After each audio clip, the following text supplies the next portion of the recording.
بسم اللہ الرحمن الرحیم۔ دوستوں، پوری دنیا کو چھوڑ کر صرف اگر امریکہ کو دیکھیں تو سال میں تقریباً 1 ملین گانے ریلیز ہوتے ہیں۔ ایک ایک گانے پر ہزاروں ڈالر کی لاگت آتی ہے۔ کچھ گانے اتنی بڑی لاگت کے ہیں کہ اس پر ایک ملک چل سکتا ہے۔ اسکرین مائیکل جیکسن پر $7 ملین لاگت آئی، بچ پر $0.85 ملین لاگت آئی، جو کئی ممالک کی آمدنی کے برابر ہے۔ فیمنزم کے پس منظر میں بنائے گئے گانے ایسے ہیں کہ جن کی لیرکس نے وہاں کی بچیوں کو برہنہ کر ڈالا۔ وہ ہوش و خود سے بیگانہ ہو گئی۔ وہ لڑکی عالمی میوزک انڈسٹری پر تحقیق کر رہی تھی تو مجھے تجسس تھا کہ اس نے کیا تحقیق کی ہوگی۔ میرے پوچھنے پر عجیب و غریب حقائق سے آگاہی ہوئی۔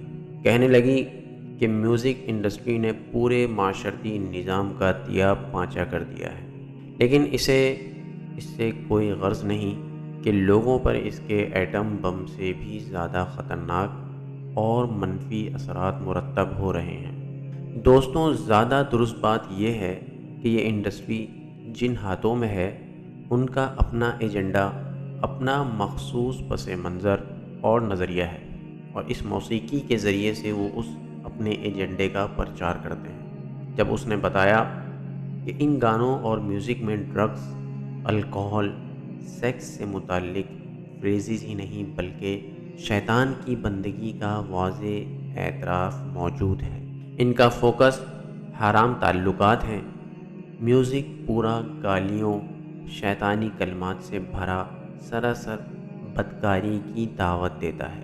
میرے دوستوں، میوزک کا اہم کام مائنڈ کنٹرولنگ بھی ہے۔ یہ دماغ کو ایک الگ طرح کے نشے میں مبتلا کرتا ہے، اسی لیے اس کو شراب کا نائب بھی قرار دیا گیا ہے۔ اس سے حیا کی موت ہوتی ہے اور شہوت کا راج ہوتا ہے۔ میرے دوستوں، اگر نشہ جسم اور دماغ کو ناکارہ کرتا ہے تو موسیقی روح اور عقل کو لے ڈوبتی ہے۔ تو ہی میری زندگی، تیرے بن کیا وجود میرا۔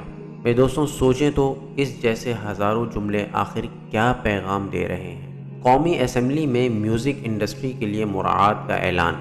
سندھ اسمبلی میں 1500 میوزک کنسٹرکٹرز کی تعیناتی کا ہدف۔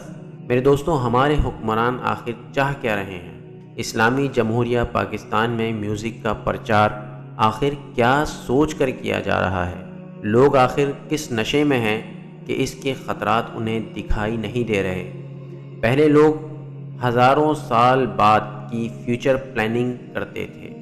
کیسی دیوانگی ہے کہ ہم اب چند سال بعد کی بھی فیوچر پلاننگ نہیں کر پا رہے۔ ہمارے بزرگوں نے تو ہمیں نظریاتی مملکت سونپی، ہم اپنے بچوں کو کیا دے جائیں گے؟ مجھے عمر بن عبدالعزیز رحمۃ اللہ علیہ کی وہ بات یاد آ رہی ہے۔ انہوں نے اپنے بیٹے کے استاد سے کہا کہ اگر تم اس کے دل میں سے گانا بانسری نکالنے میں کامیاب ہو گئے تو سمجھوں گا کہ تم نے تربیت کر دی، کیونکہ اسے نئی دنیا پیدا کرنے کے قابل بنا دیا کہ سوچنے سمجھنے والے ذہن ہی اپنی دنیا آپ پیدا کرنے کے قابل ہوتے ہیں۔ میرے دوستو، میوزک کی ابتدا شیطان سے اور اس کی انتہا اللہ کے غضب سے ہے۔ ابن قیم رحمۃ اللہ علیہ نے کیا ہی متنبہ کر دینے والی بات کہی کہ جس دل میں گانا اور میوزک آ جائے وہاں قرآن کی محبت نہیں رہتی، کیونکہ یہ دل کو غفلت میں ڈالنے والے، نفاق کا گھر کرنے والی چیزیں ہیں۔ میرے دوستوں، حدیث مبارکہ میں لہو الحدیث کی تشریح میوزک اور گانے بجانے سے ہی کی گئی ہے۔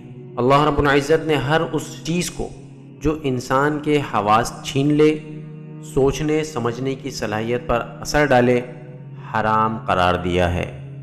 میرے دوستوں، دین اسلام شعور اور آگاہی کا دین ہے۔ ہدایت ربی پر چلنا عام لوگوں کا کام نہیں، سوچنے سمجھنے والے، فکر و تدبر کرنے والوں کا کام ہے۔ اسلام ایک مسلمان کو سوچنے اور غور و فکر اور تدبر کی دعوت دے کر اسے ریسیور نہیں بلکہ کریٹر بنانا چاہتا ہے۔ یہی وجہ ہے کہ میوزک کو حرام کیا گیا، کیونکہ یہ انسان کو غیر حقیقی دنیا میں لے جا کر چاند ستارے توڑ کر لانے، افسانوی غیر حقیقی کردار تصوراتی طلسماتی دنیا کی باتیں کرتا ہے، اور انسان ایسا غافل ہوتا ہے کہ قیمتی ترین اپنا سامان جو کہ ایمان ہے اس کو بھی خطرے میں ڈال دیتا ہے۔ میرے دوستوں، ایک عالم دین جو کہ مائنڈ سائنس میں پی ایچ ڈی بھی تھے، کسی نے ان سے میوزک کے حرام ہونے کی وجہ کے بارے میں پوچھا، تو جواب ان کی فیلڈ کے تناظر میں تھا۔ کہنے لگے کہ میوزک انسان کو خود پرست اور خود غرض بناتا ہے، اسے اپنے سوا کسی کی پرواہ نہیں رہتی، اور یہ ایسی کھائی ہے جس میں پستیوں کی کوئی انتہا نہیں۔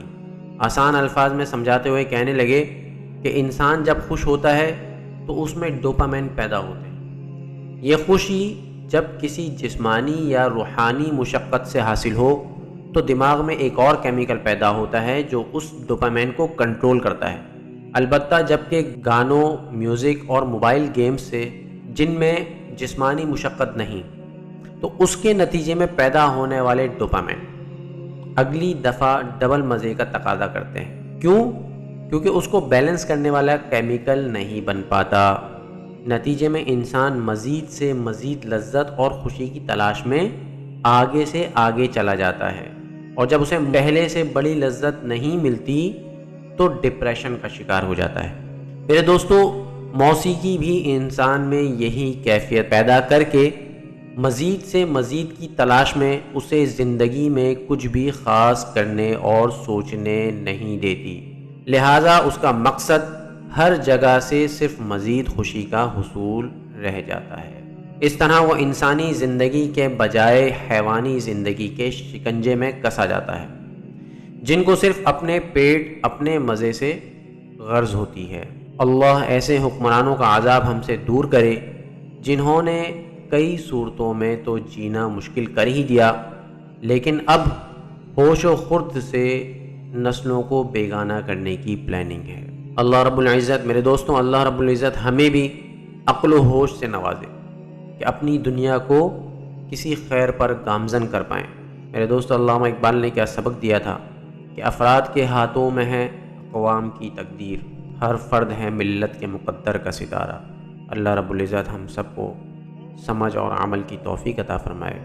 وآخر دعوانا ان الحمد للہ رب العالمین۔ دوستو، اب تک جن بھائیوں نے ہمارے چینل کو سبسکرائب نہیں کیا، ان سے گزارش ہے کہ چینل کو سبسکرائب کریں اور بیل آئیکن پر آل کے بٹن کو لازمی کلک کریں تاکہ مزید آنے والی ویڈیوز کے نوٹیفیکیشن آپ کو بر وقت موصول ہوتے رہیں۔ جزاکم اللہ خیراً۔ السلام علیکم ورحمۃ اللہ وبرکاتہ۔